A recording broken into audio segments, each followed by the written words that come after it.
स्वागत है आपके अपने चैनल मोनेस रिएक्शंस में। आज मैं और मेरी मम्मी रिएक्शंस देंगे एयरबस। उससे पहले जय श्री कृष्ण राम राम।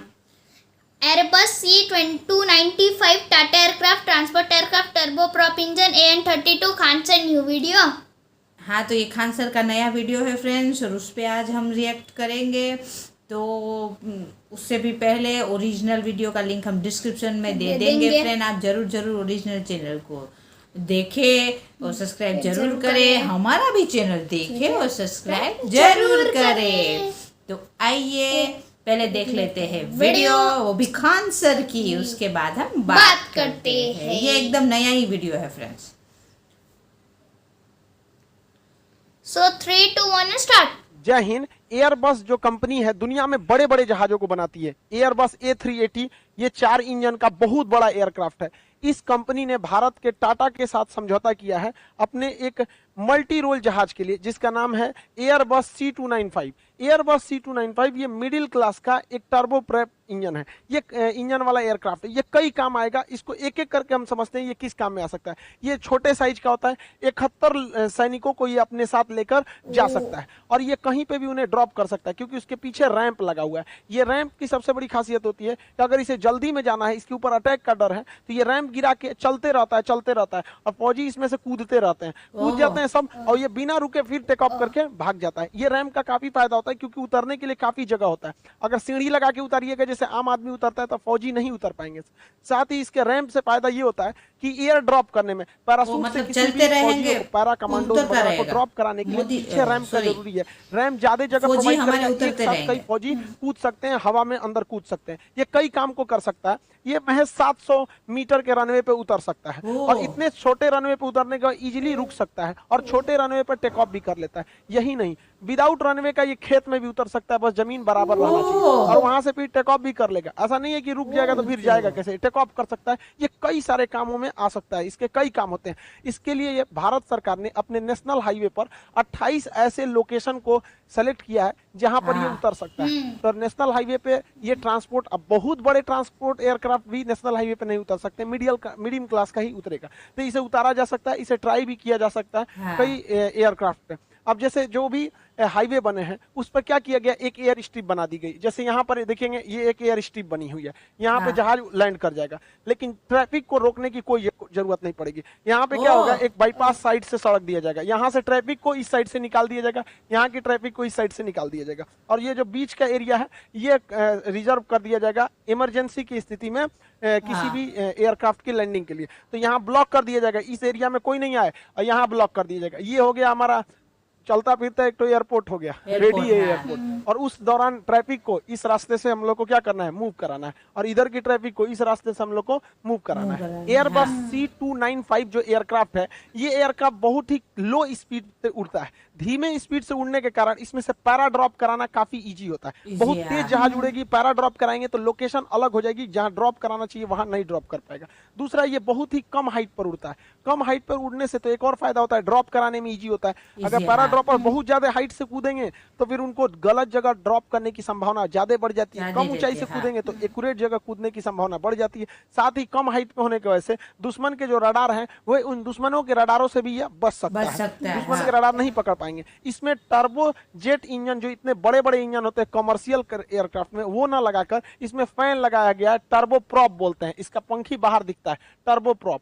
टर्बो प्रॉप जो होते हैं, ये जो इंजन होते हैं, ये थोड़ा सा नॉइज ज्यादा करते हैं। ये बहुत ज्यादा हाइट पर नहीं उड़ सकते हैं, बहुत ज्यादा इनको लो हाइट पे रखना होता है। जितने हाइट पे ये जाएगा उतने हाइट पे ये नहीं जा सकता है। इनकी स्पीड बहुत ही धीमी, बहुत ज्यादा धीमी नहीं, इसके कंपेरेटिव में 20% इसकी स्पीड धीमी होती है, जिस वजह से बहुत लंबी दूरी से अगर इससे जाइएगा तो टाइम ज्यादा ले लेगा और थकान ज्यादा होगा। इसमें फ्यूल इसके तुलना में कम खर्च होता है। ये बहुत कम दूरी पर लैंड कर सकता है और टेक ऑफ कर सकता है, जबकि इसके लिए लैंडिंग के लिए ज्यादा जगह चाहिए टेक ऑफ के लिए। ये इसका मेंटेनेंस भी सस्ता होता है और इसकी कॉस्टिंग भी सस्ती होती है। तो जो हम लोग खरीद रहे हैं एयरबस 3295, वो एयरबस 3295 ये टर्बो प्रॉप इंजन वाला है। बाहर उसके पंखे निकले रहते हैं। ये अपने साथ 6 से 8 टन के लोड के सामान को लेकर आराम से उड़ सकता है। 1500 किलोमीटर से लेकर 4500 किलोमीटर तक, यानी भारत को आर पार कर जाएगा, एक बार रिफ्यूल हो जाएगा। बीच में इसके फ्यूल खत्म भी हो जाते हैं तो ये मिड एयर रिफ्यूलिंग कर लेता है, हवा से ही दूसरे जहाज में, टैंकर जो जहाज होते हैं, ये टैंकर जो होता है ये क्या करता है, ये इसे अच्छा मिड है। एयर रिफ्यूलिंग कर देता है, फिर से रिफ्यूलिंग हो गया, फिर से वहां से ये उड़ जाएगा 4000 किलोमीटर तक। तो इसके रेंज को मिड एयर रिफ्यूलिंग द्वारा इजीली बढ़ाया जा सकता है। साथ ही इसे कई रोल में लिया जा सकता है। इसके ऊपर हम लोग, जहाज यही रहेगा, एयरबस C295 ही रहेगा, C295 ये जहाज ही रहेगा। इसके ऊपर एक रडार लगा देंगे 360 डिग्री वाला, इसे हम लोग कहते हैं एवॉक्स। एवॉक्स का फुल फॉर्म होता है airborne warning and control system. ये पहले ही बता देता है दुश्मन का जहाज कहां तक है। जैसे हमारा जो रडार है, ग्राउंड रडार, उसकी तो फिक्स है कि मान के चलिए हमने लगा दिया ग्राउंड रडार, वहां से वो 200 किलोमीटर या 400 किलोमीटर ही देख सकता है। लेकिन अगर उससे आगे दुश्मन है तो हमको अपने रडार को मूव करना पड़ेगा। तो रडार को लेके कैसे जाएंगे, तो उससे अच्छा ये मूवेबल रडार लगा दिया जाता है। इसके ऊपर ये 360 डिग्री का कवरेज प्रोवाइड कर देता है, और इसके अंदर जो सीट होती है जहां पे आदमी बैठते हैं, उसमें मॉडिफाई करके कंट्रोल रूम बना दिया जाता है। ये लोग रडार के अंदर देखते हैं, अब पूरा कंट्रोल रूम में देख लेते हैं कहां कहां दुश्मन का जहाज है आराम से यहाँ पे। तो हम लोग जहां तक हमारा बॉर्डर है वहां तक तो हम रडार लगा देते हैं, उसके आगे देखना है तो हम इन एवॉक्स विमानों से देख सकते हैं। तो ये एवॉक्स सिस्टम बनाने की क्षमता हमारे पास है। उसे ले जाने वाला ये एयरक्राफ्ट का आना जरूरी था, तो इस एयरक्राफ्ट को हम लोग एवॉक्स के रूप में भी यूज कर सकते हैं। इसका कई रोल आगे भी देख सकते हैं। ये रेस्क्यू मिशन में भी काम आ सकता है। जैसे देखिएगा, अफगानिस्तान से किसी को लाना, या फिर ऐसे जगह जहां रनवे ही नहीं बना है, खेत हो तो जैसा पोजीशन है तो उतार दीजिए खेत में, रेस्क्यू ऑपरेशन करके वहां से लोगों को लाया जा सकता है। या उत्तराखंड जैसी स्थिति जहां बाढ़ या हमेशा आपदा आती रहती है, उस स्थिति में आपदा में भी लोगों को सामान ले जाने या फिर वहां से लोगों को रेस्क्यू करके आपदा में राहत सामग्री देने के भी काम आ सकता है ये सिंगल एयरक्राफ्ट। इस एयरक्राफ्ट की मदद से हम ट्रांसपोर्ट तो इजीली कर सकते हैं, क्योंकि ये ट्रांसपोर्ट एयरक्राफ्ट है। ये रैंप पीछे होने की वजह से बड़े से बड़े कार्गो को इजीली इसमें ड्रॉप किया जा सकता है। इसके सीट उठा दीजिएगा तो खाली बन जाएगा, उसमें आप जीप रख दीजिए, देखिए एम्बुलेंस गाड़ी को पूरा का पूरा इसके अंदर ट्रांसपोर्ट करके ले जाया जा सकता है। ये फायर फाइटिंग के भी काम आ सकता है। जंगलों में जो आग लग जाती है, ये एकदम भयानक आग लग जाती है जंगलों की आग में, तो जंगल की अगर आग नॉर्मल है तो उसे पानी से बुझा सकते हैं। ये टैंकर का भी इसे टैंकर में भी बदला जा सकता है, पानी से बुझा देगा। नहीं तो आजकल के जमाने में आग पानी से कौन बुझाता है। अब केमिकल आ गए हैं, केमिकल को छिड़क दीजिए, ये केमिकल जंगलों में पूरी तरह से छिड़क दीजिए, और जहां जहां केमिकल में आग पकड़ेगा ये दूसरे आग को बुझा देता है यहाँ पर। तो आजकल ये केमिकल का काम आता है। तो बड़े जंगलों में, जैसे ऑस्ट्रेलिया के जंगल में 2019 में भयानक आग लग गई, तो उस समय ये फायर फाइटर प्लेन ही काम आए थे। तो हमारे पास इस तरह का कोई प्लेन नहीं है। इसमें मीडियम वाला ही कैटेगरी के काम आता है, और टर्बो प्रॉप, क्योंकि कम ऊंचाई पर टर्बो प्रॉप ही काम करता है। ज्यादा ऊंचाई रहनी चाहिए तब वो हम लोग टर्बो जेट वाले इंजन को लगाते हैं।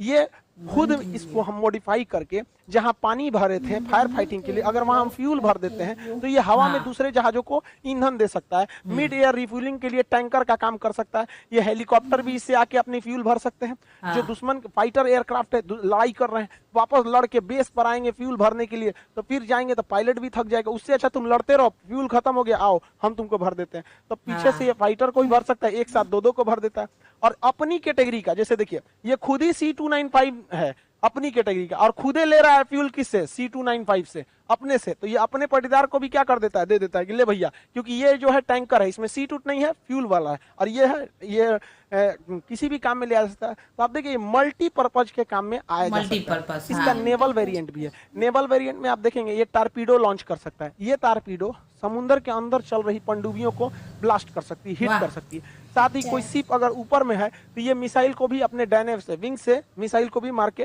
किसी शिप को भी गिरा सकता है। कोस्ट गार्ड के पास भी इसका डिमांड ज्यादा है। कोस्ट गार्ड भी कह रही है हमें भी ये वाला एयरबस C295 चाहिए, क्योंकि इसके मदद से ये सर्विलांस कर सकते हैं। दुश्मन का कोई जहाज वगैरह तो नहीं है, कोई पानी वाली बोट नहीं है। आप याद कीजिए कि दुश्मन का जो अजमल कसाब था, इसे छोटी सी बोट से इंडिया में एंट्री कर गया था। तो हम लोग के पास उस समय उतना बड़ा विमान नहीं था, इसे छोटा सा डॉर्नियर विमान, ये ज्यादा दूर तक नहीं जा सकता। तो इसको रिप्लेस कर देगा हमारा एयरबस C295। और इससे हम लोग ये भी देख लेंगे कोई जहाज अगर आपदा में फंसा हुआ है तो वहां तुरंत पहुंच जाएगा। तो ऊपर से कम ये बता तो देगा पिन पॉइंट लोकेशन की कहां जहाज डूब रहा है, ताकि वहां रेस्क्यू मिशन को आसानी से किया जा सके। ये ट्रांसपोर्ट एयरक्राफ्ट होने के साथ साथ ये अटैक में भी काम कर सकता है। किसकी से कम दूरी पर, देखिए अगर ज्यादा दूरी पर कोई काम करते हैं तो उसे कहते हैं स्ट्रेटेजिक, और कम दूरी पर करते हैं तो उसे कहते हैं टैक्टिकल। तो कम दूरी पर, ये ज्यादा दूरी तो जाएगा नहीं क्योंकि इसका फ्यूल उतना 4000 किलोमीटर मारक क्षमता है, बहुत दूरी तो नहीं जा सकता है यहाँ पर। इंडिया और उसके अगल बगल, मतलब भारत के जितने दुश्मन है उन लोग के लिए काफी है। बट इसको कहेंगे यहाँ से उड़ के एक ही बार में अमेरिका जाओ, नहीं जा सकता। तो ये स्ट्रेटेजिक नहीं है, दूर नहीं जाता है। टैक्टिकल है तो टैक्टिकल बॉम्बिंग के काम में आ सकता है।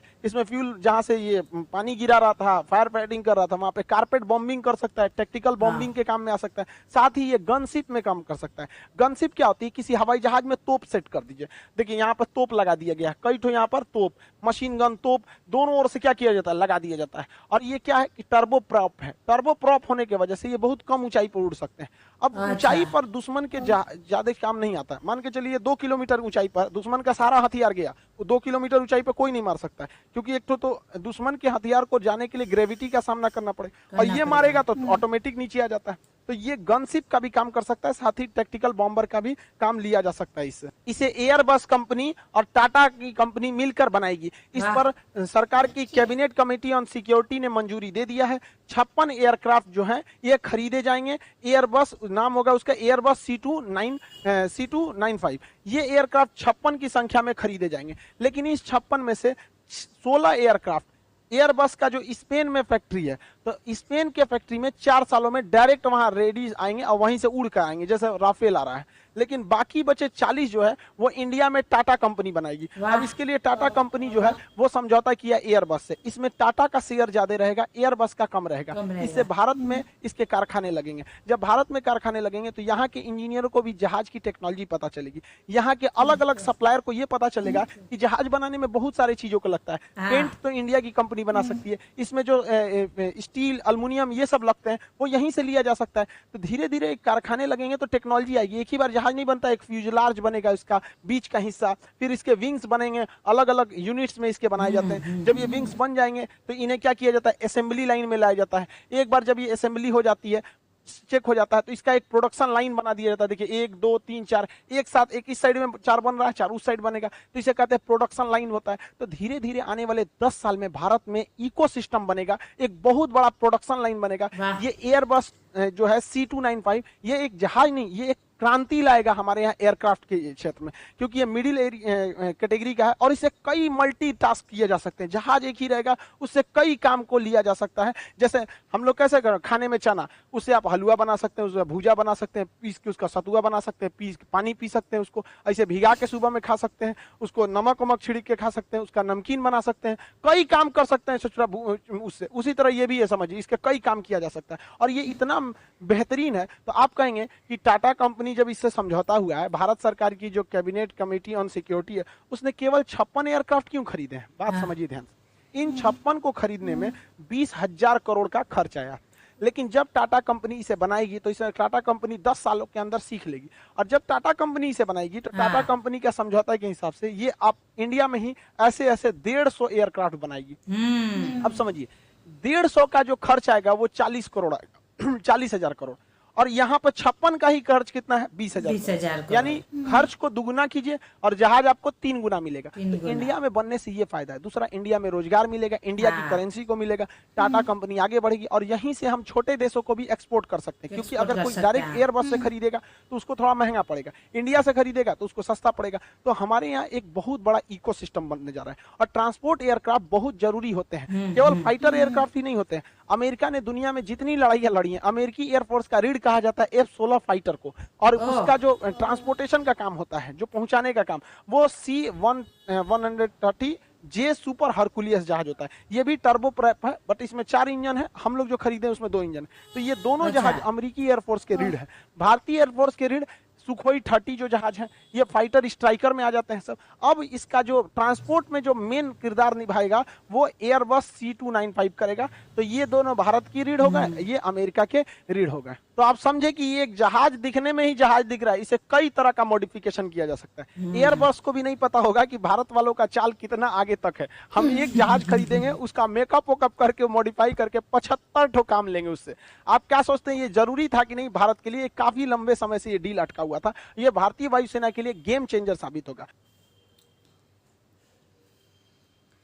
हाँ फ्रेंड्स, तो ये खान सर का नया ही वीडियो है। क्या नाम था बाबू? Airbus C2395। Airbus C2395। हाँ, तो ये हमारा जो नया करार है वो काफ़ी टाइम से डील अटकी थी फ्रेंड्स। खान सर ने समझाया तो अब ये डील फाइनल हो चुकी है। और इस एयरबस C295 को एयरबस और टाटा कंपनी मिलके बनाएंगे। मिलके बनाएंगे, उससे ज़्यादा सेल्स रहेंगे, ज़्यादा ही जो परसेंटेज काम रहेगा वो हमारी टाटा इंडस्ट्री करेगी इंडिया की, और उससे बहुत कुछ फ़ायदा होगा। पहली तो बात है कि हमारे मोदी जी का मेक इन इंडिया, इंडिया में बनने वाली चीज़ों को ज़्यादा से ज़्यादा मतलब प्रगति मिले और हम लोग आगे बढ़े फ्रेंड्स, क्योंकि हम लोग क्या करते हैं, हमारी इंडिया की पॉपुलेशन बहुत है फ्रेंड्स, तो इसका फ़ायदा बाहर वाले लोग उठा जाते हैं, बाहर से हम ज़्यादा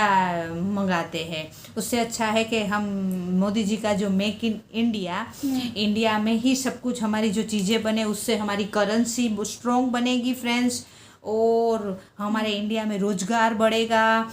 दूसरी बात है कि हमारे मतलब हम लोग आगे भी बढ़ेंगे काफ़ी। तो ये जो करार है नया, उसमें हमारे जो टाटा इंडस्ट्री है उसका हिस्सेदारी ज़्यादा है। अभी हमने कोई 56 मंगाए हैं बाहर से, उसके बाद इधर बोले उस इतनी प्राइस में हम लोग फिर कितना 156 तैयार करेंगे आगे जाके 10 साल में। तो उससे क्या है कि हम लोग एक बार हमको फॉर्मूला भी मिलेगा, हम ये बनाना भी सीखेंगे, और हमारी जो टाटा इंडस्ट्री है वो भी आगे बढ़ेगी। तो काफ़ी सारे इसमें फ़ायदे हैं। मतलब खान सर ने बोला ना, मल्टीपर्पज़ से ये हमको फ़ायदा पहुंचाएगा। और ये जो हमारे नेवी ना बाबू,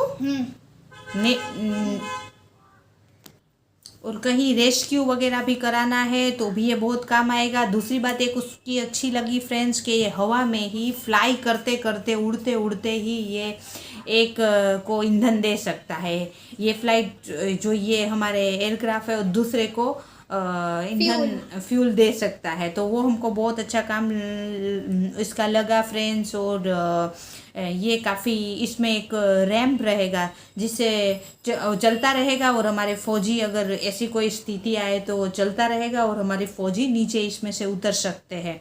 तो ये काफ़ी मल्टीपर्पज़ का ये हमारा और ये नेवी भी मांग रहे है ये।